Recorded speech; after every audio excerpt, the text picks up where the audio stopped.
بسم اللہ الرحمن الرحیم۔ السلام علیکم۔ خزانے کی تلاش میں آپ سب کو خوش آمدید۔ امید ہے آپ سب خیریت سے ہوں گے۔ چلیے وہیں سے سلسلہ شروع کرتے ہیں جہاں سے منقطع ہوا تھا۔ چلتے ہیں آج کی نئی قسط کی طرف، لیکن سب سے پہلے سمجھداروں کے لیے ایک اشارہ اور ایک یاد دہانی۔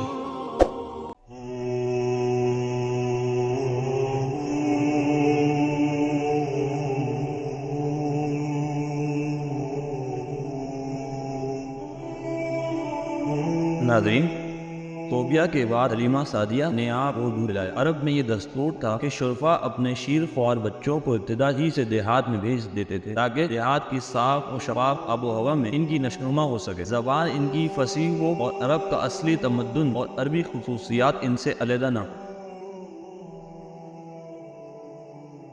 چنانچہ حضرت عمر رضی اللہ تعالیٰ عنہ کا قول ہے کہ معاذ بن عدنان کی حیت کو اختیار کرو، یعنی عجم کا لباس اور ان کی حیت نہ اختیار کرو، شدائد پر صبر کرو اور موٹا پہنو، یعنی حرام میں نہ پڑھو۔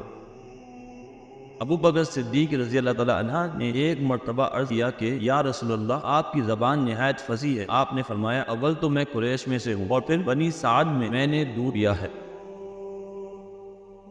ناظرین، اسی رواج کے مطابق ہر سال بنی سعد کی عورتیں شیر خوار بچوں کی تلاش میں مکہ آیا کرتی ہیں۔ حلیمہ رضی اللہ تعالیٰ فرماتی ہیں کہ میں اور بنی سعد کی عورتیں شیر خوار بچوں کی تلاش میں مکہ آئے۔ میرے ساتھ میرا شوہر اور میرا ایک شیر خوار بچہ بھی تھا۔ سواری کے لیے ایک دبلی اور کمزور سی گدھی اور ایک اونٹنی جس کا یہ حال تھا کہ ایک قطرہ دودھ کا اس سے نہ نکلتا تھا۔ ہم بھوک کی وجہ سے رات بھر نہ سوتے۔ بچے کا یہ حال کہ تمام شب بھوک کی وجہ سے روتا اور بلبلاتا۔ میرا دودھ اس کے لیے کافی نہ تھا۔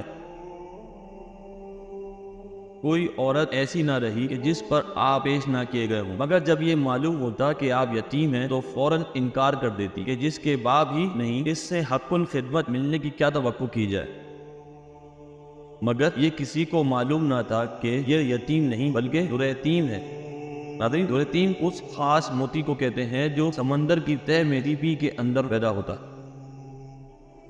بہرحال ناظرین، وہ تمام عورتیں حضور صلی اللہ علیہ وآلہ وسلم کے بارے میں ظاہر ہے کچھ بھی نہیں جانتی تھیں۔ انہیں کیا معلوم تھا کہ جسے وہ یتیم سمجھ کر چھوڑ کے جا رہی ہیں، اسی کے ہاتھوں میں قیصر و کسریٰ کے خزائن کی کنجیاں رکھی جانے والی ہیں۔ دنیا میں اگرچہ اس کا کوئی والی اور حق الخدمت دینے والا نہیں، مگر وہ رب العالمین جس کے ہاتھ میں تمام زمین اور آسمان کے بے شمار خزائن ہیں، وہی اس دریتیم کا والی ہے اور اس کی پرورش اور تربیت کرنے والوں کو وہم و گمان سے زیادہ حق الخدمت دینے والا ہے۔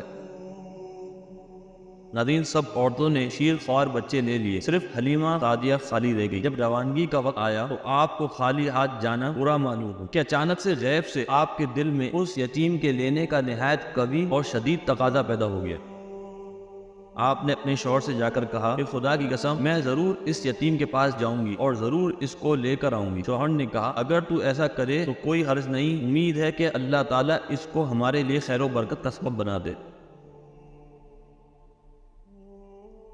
ناظرین، برکت کے لغوی معنی خیر الہی کا نام ہے، یعنی اس خیر اور بھلائی کا نام ہے کہ جو براہ راست اللہ کی طرف سے ہو اور اسباب ظاہری کو اس میں داخل نہ کیا جائے۔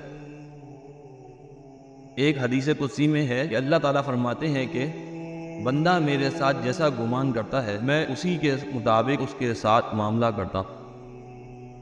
ناظرین، حلیمہ اسی برکت کی امید پر آپ کو لے آئیں۔ اللہ تعالیٰ نے اسی امید کے مطابق ان پر برکتوں کا دروازہ کھول دیا۔ بنی سعد کی اور عورتوں نے مخلوق سے امید لگائی اور حلیمہ نے خالق سے امید باندھی۔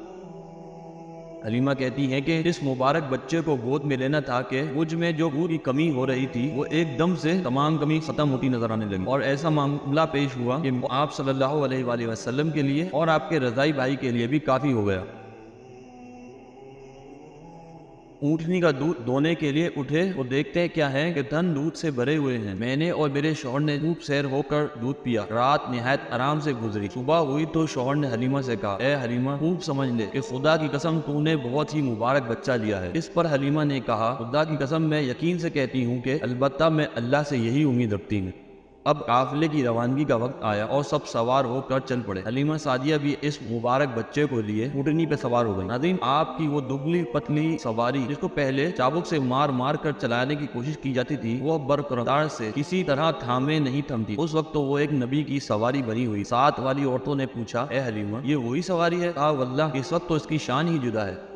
اسی طرح ہم بنی سعد میں پہنچے۔ اس وقت بنی سعد کی سرزمین سے زیادہ کسی جگہ قحط نہ تھا۔ حلیمہ سعدیہ فرماتی ہیں کہ میری بکریاں جب شام کو چراگاہ سے واپس آتی تو دودھ سے بھری ہوئی ہوتی اور دوسروں کی بکریاں بالکل بھوکی آتی، تھنوں میں ایک قطرہ دودھ کا نہ ہوتا۔ یہ دیکھ کر لوگوں نے اپنے چرواہوں سے کہا کہ تم بھی ہماری بکریوں کو اسی جگہ چروایا کرو جہاں حلیمہ کی بکریاں چرتی ہیں۔ چنانچہ ایسا ہی کیا گیا، مگر پھر بھی یہی ہوا کہ شام کو حلیمہ سعدیہ کی بکریاں پیٹ بھری ہوئی دودھ سے لبریز آتی اور دوسری بکریاں بھوکی واپس آتی، تھنوں میں دودھ ایک قطرہ نہ ہوتا۔ حلیمہ کہتی ہیں کہ اللہ تعالیٰ ہم کو اسی طرح خیر و برکت دکھلاتا رہا اور ہم اللہ تعالیٰ کی طرف سے اسی طرح کی خیر و برکت کا مشاہدہ کرتے رہے۔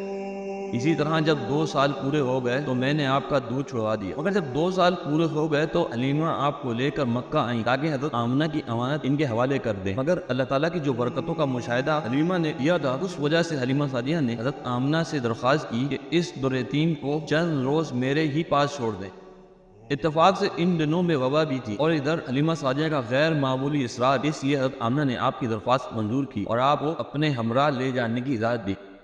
حلیمہ سعدیہ آپ کو لے کر بنی سعد واپس آ گئیں۔ ناظرین، فی الحال آج کے لیے بس اتنا ہی۔ اگر آج کی قسط آپ کو پسند آئی ہو تو لازمی لائک ضرور کیجیے گا۔